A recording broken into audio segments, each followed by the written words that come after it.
Nahanga na talaga ako kay Mayor Miguelito. Puntakin niyo yun, hindi pa nakakaupo.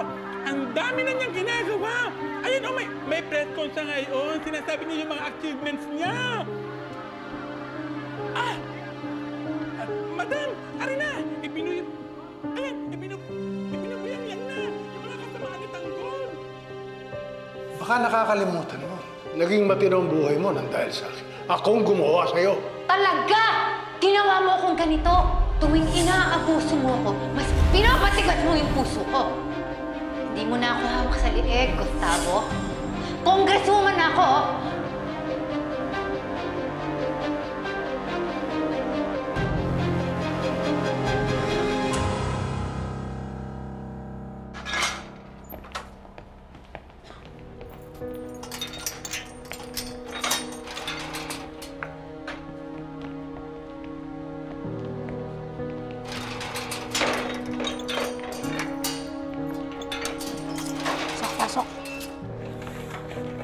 Pasok.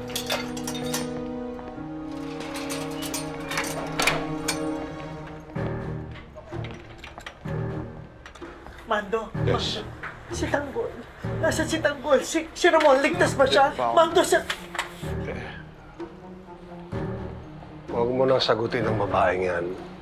Hayaan mo mabulok siya sa mga kasalanan niya. Wala kang awa. Hanggang ngayon, hinahanap mo pa rin si Tanggol Ramon? Kumampi ka sa mga demonyo, pues mabubulok ka sa impyerno ito. Tingnan natin kung hanggang kailan mo kaya magtagal dito. Darating ang panahon, magmamakaawa ka sa akin para palayain ka.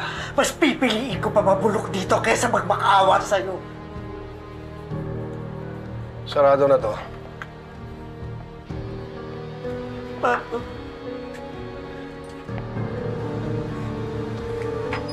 Mando, si Tanggol. Mando.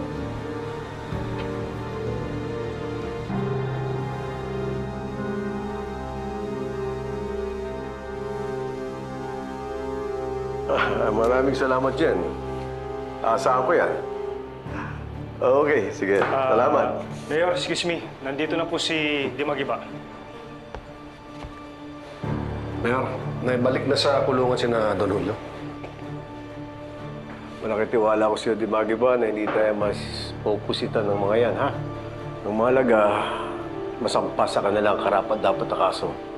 At kailangan malaman natin kay Don Julio kung saan nagtatago si Tanggol. Yes, sir. Mag-a-assign ako ng mga tao na mag-i-interrogate sa kanila. Jesus. I-interrogate mo pa yung mga yan? Sa tingin mo magsasabi ng totoo mga yan kung papakiusapan mo pa, Dimagiba? Congressman, tama si Dimagiba. Let them do their work. By the way, nakakausap ko yung kaibigan nating general. At pinangako niya sa akin, kapag napasa mo lang ang lateral exam, siya nang bahala at tutulungan kanyang ma-promote at mabigyan ng mas mataas na ranggo. Maraming salamat, Mayor. Hindi ko kayo bibiguin. I am confident that the police is in capable hands. Yes, sir. Let's go. Infante, pasuyin na lang.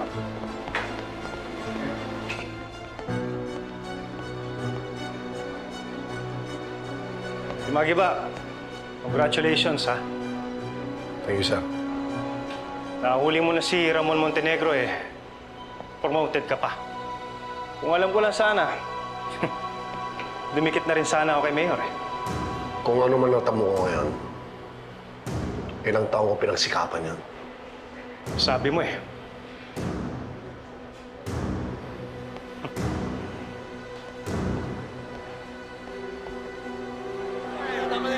Salamat po. Thank you. Thank you so much. Thank you so much. This is so stupid, Kuya. Bakit hindi pinatay ni Rigor si Ramon? Bakit hindi niya pinahirapan si Don Julio? Matuwid na pulis si Rigor. Kahit sino pang mataas na opisyal ang mag-utos sa kanya. Kapag alam niyang mali, hindi niya yung gagawin. Mayor, Congressman. Kayo na ang bahala kay Don Julio. Pakantayin niyo yan. Dapat malaman natin kung saan nagtatago si Tanggol. Reglado, Mayor. Sige po, tuloy na po kami. Sige.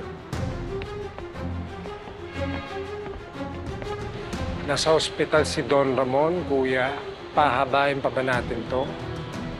Iligpit na natin si Don Ramon, kuya. May mga tao tayo magtatrabaho niya. Dapat lang, hindi na siya umabot pa sa kulungan. Let's go. Let's go, boys.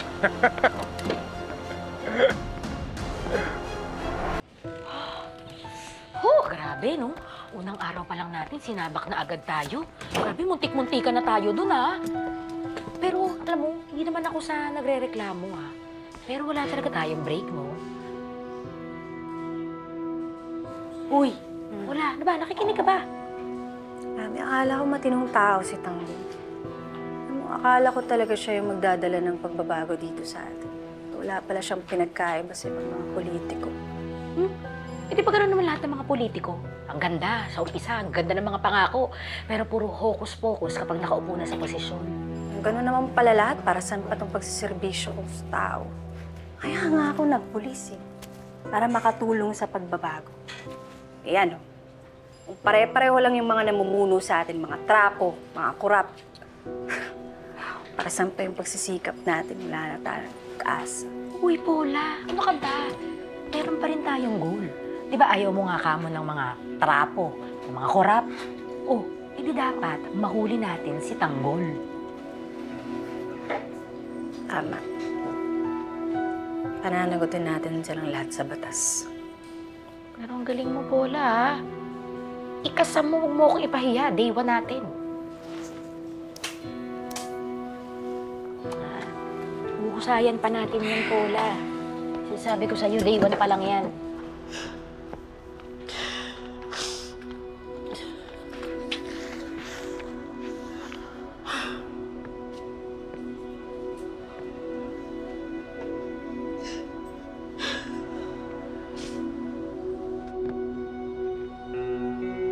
Anong iniiyak-iyak mo dyan? Naisip ko na si Tanggol, tsaka si Ramon. Kaalala. Dapat lang na nangyari sa anak mo yun. Ano? Tifina? Ano ka ba? Di ba magkakampi kayo ni Tanggol? Oo! Pero nang dahil sa anak mo, nadihado ako. Dami kong tulong na ibinigay sa kanya. Pinili niyang magpakamartir. Dami kong payo na hindi niya sinunod. O ngayon, hindi na siya binoto ng taong bayan. Wanted pa siya. Hoy! Dinaya ka po! Bakit? Kung nanalo ba si Tanggol, mapapasunod niyo siya sa gusto niyo? Ha? Danulyo?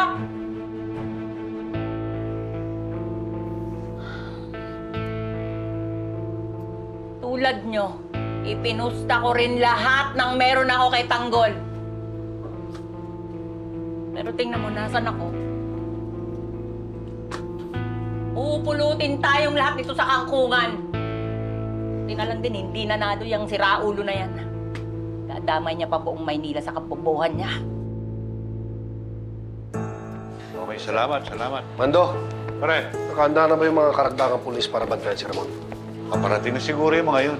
O kung handa na yung mga, pa-deploy mo na kagad. Sige. Ha? Rigor! Pare, Si Marites. Nasa kulungan. Kung saan siya nararapat. Ayok ka talaga, tarantado ka. Talagang hindi ka makontento. Pagkatapos niyang makalaya sa pagmamalupit mo, ngayon ikukulong mo siya. Siya ang nagdala sa sarili sa kulungan mula sa sumama siya sa demonyong Ramon na yun. Kasalanan niya kung bakit siya nakakulong ngayon. Kaya wag na wag mo ipagtanggol ang walang iya mong anak. Dahil pareho lang sila ng anak niya. Mga kriminal. Hay. Sige! Sige! Tuloy mo! Para magsama kayo ng anak mo sa kulungan. Tama na, Tinding. Huwag mo nang palalayan sa sitwasyon. Tama na. Napanood kita kanina. Bidang-bida ka sa mga girero. Ano yan, Rigor? Ikaw na ba ang bata nila ngayon? Nagpapakatuta ka para makaangat ka sa pagkapulis mo? Ginagawa ko lang yung trabaho ko, Tinding. Wag na wag mo question yung pagkapulis ko. Dahil wala kang karapatan. Kung talagang matuwid ka, dapat alam mo ang kawalang hiyang ginawa ng pamilya Guerrero sa pamilya ko! Mulat nga ang mga mata mo. Pero sunod-sunuran ka sa mga sinungaling at korap. Wala kang pinagkaiba sa mga amo mong pinagsisilbihan mo.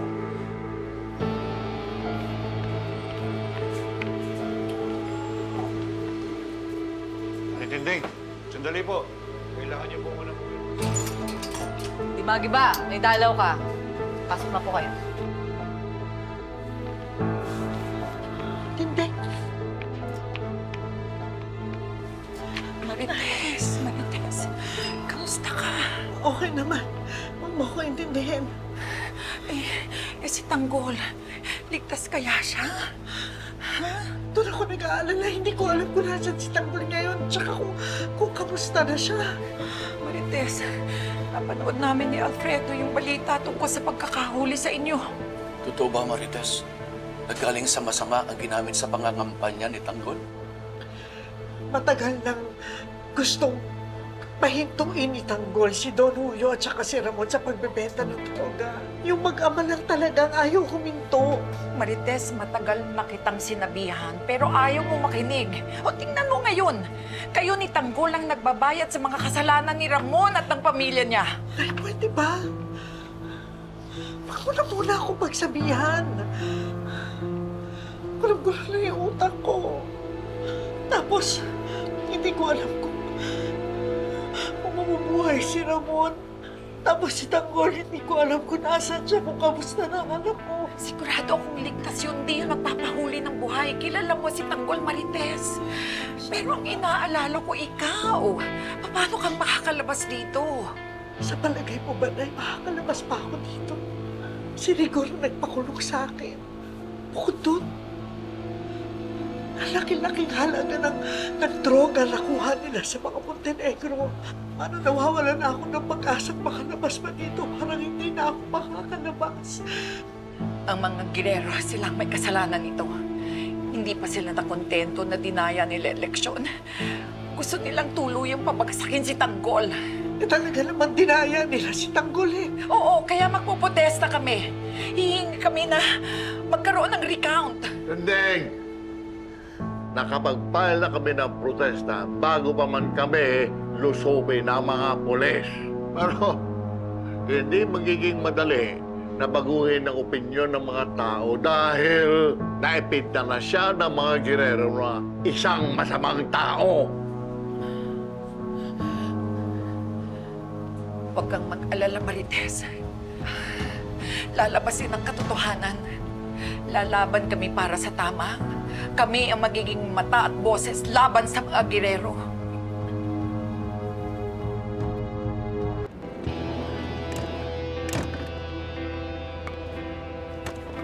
Don Gustavo! Dalhin mo ko kay Marites Di Magiba. Dito po.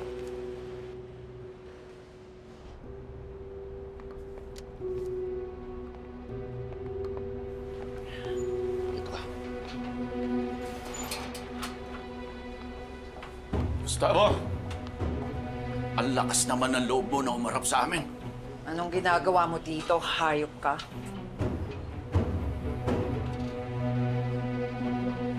Wala akong masamang intensyon. Gusto ko lang makita ang anak ko. Huwag na huwag mong matatawag na anak mo si Marites. Ako nagpalaki sa kanya. Wala kang ambag sa katauhan ng anak ko. Umalis ka na sa ginawa mong kalupitan kay Tinding. Ikaw ang halimaw na dapat kinukulong dito. Teka muna. Sandali. Nay, baka makatulong si Don Gustavo. Hindi! Huwag na huwag kang hihingi ng tulong sa demonyong yan. Yung mga anak niya ang nagpalagay sa'yo dito sa selda. Sila ang nagpapahamak ngayon kay Tanggol. Tama si Tinding, Marites. Para ka na rin nakapagsumpaan sa isang demonyo. Julio, masalamat ka na kapag. Noon, nasa tuktok ka eh. Bagay ka sa kulungan na yan. Kung magsalita ka, parang ikaw ang nanalong congressman? Bakit? Kasama ba sa plano mong ikaw lang ang natalong Guerrero? Tumahimik ka! Ha? Ayoko lang may mangyari sa anak ko. Hindi kagaya na nangyari sa anak mo. Huwag kang lalapit sa anak ko. Lumayas ka. Layas! Huwag kang gumawa ng gulo. Hindi ako nanggugulo. Siya ang palayasin mo. Sinira niya ang buhay ko. Hindi ako papayag na sirain niya ang buhay ng anak ko at ng apo ko. Ma'am, pasensya na ho. Kailangan niyo na ho lumabas. Awa ko na nanay ko! Hindi mo mastundin. Nay, sige na. Umalis ka na. Ako na bahala dito. Kaya ko na sarili ko. Sige na, umalis ka na. Kung tandaan mo, kahit kailan, hindi ka magiging tatay sa anak ko. Babalikan kita. Huwag na huwag kang hihingi ng tulong sa demonyong to.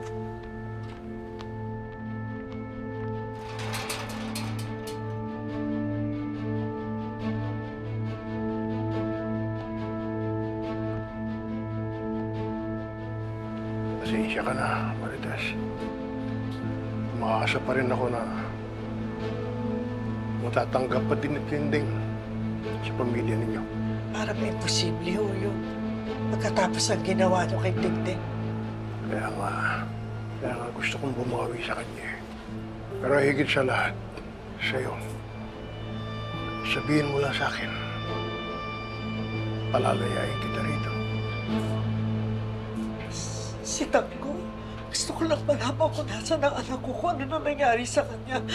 Yun lang ang kailangan ko. Sige, gagawa ko ng paraan. Ipahanap ko si Tanggol. Ilalayo ko siya sa galit ni Roberto at ni Miguelito. Salamat. Salamat po.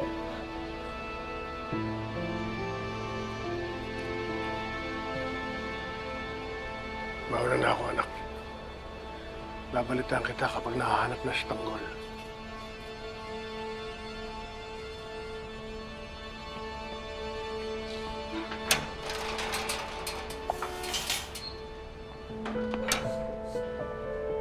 Walang gagalaw sa anak ko. Opo.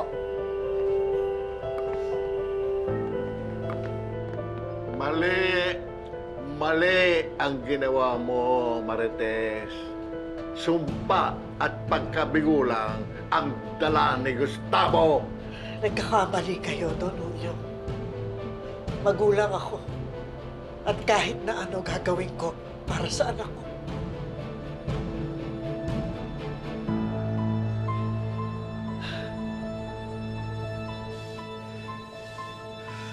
Tino, alam ko yung nararamdaman mo. Pero sa ngayon kasi wala kang magagawa para sa nanay mo eh. Mag-isip tayo ng paraan. Okay? Yung tatay mo, baka makatulong siya. Kasi kay Pao, wala tayong aasahan sa kanya. Hindi tayo tutulungan nun. At hindi rin ako hihingi ng tulong sa kanya.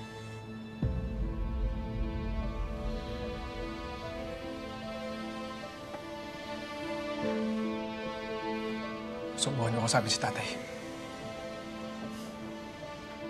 Pero sa tindi ng galit, hindi ko alam kung pakikinggan niya ako eh. Hindi ko rin alam kung mas ligtas ba si nanay o mas nangangarib yung buhay niya dahil kay tatay. Alam mo, Erica, hindi kami okay ng nanay ko eh. Sama-sama ng loob mo sa kanya. Dahil sa pag-iwan niya sabi ni tatay, hindi ko siya matitiis. Dahil mahal na mahal ko yung nanay ko.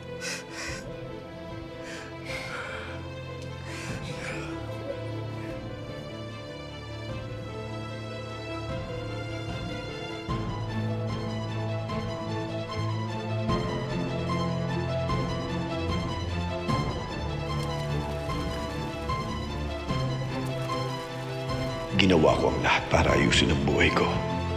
Para matulungan ko ang mga tao. Para mabigyan ko sila ng magandang kinabukasan at direksyon. Pero kahit anong gawin kong kabutihan, ay hindi pa rin nagbago. Hindi sapat ang mga yun para lumaban. Hindi sapat ang pagiging mabuti at matuwid. Kinakailangan ng dahas para ka manalo. Hindi ako titigil hanggang di ko napaghihiganti ang papa ko at ang pamilya ko. Gagawin ko ang lahat para lumabas ang katotohanan.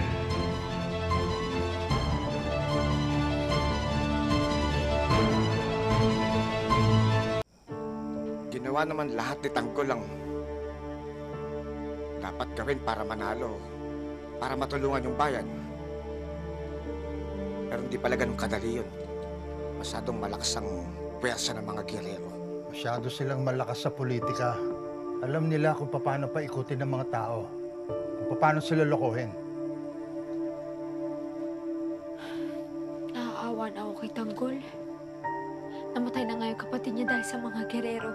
At ngayon nabaril yung tatay niya dahil sa kanila.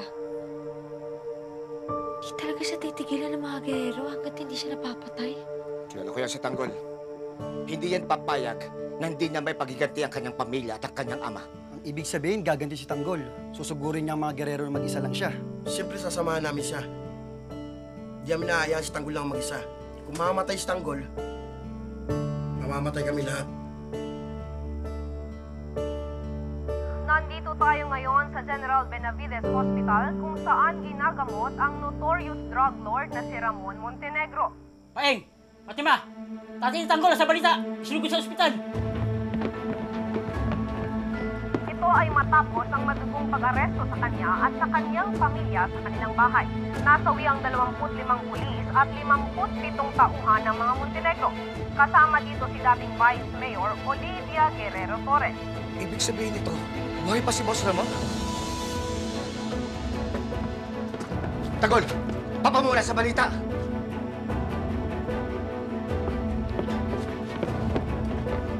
Ayon kay newly elected Manila Mayor Miguelito Guerrero, ang pamilyang Montenegro daw ang pinakamalaking sindikato ng droga sa bansa. Sila ho ang miyembro ng Montenegro Drug Syndicate na pinangungunahan ng nag-iisang Ramon Montenegro. Si Ramon Montenegro din ang ama ng natalong Manila Mayoralty candidate na si Tanggol Montenegro. Tanggol, sana maligtas ang tatay mo at mabuhay siya. Kahit pa may likas siya ng mga doktor, siguradong gagawa ng paraan ng mga giyerero para mapatay siya. Anong nasa isip mo, Tanggol? Kinakailangan ko kumilos. Pupunta ako ng ospital. Ililigtas ko si Papa.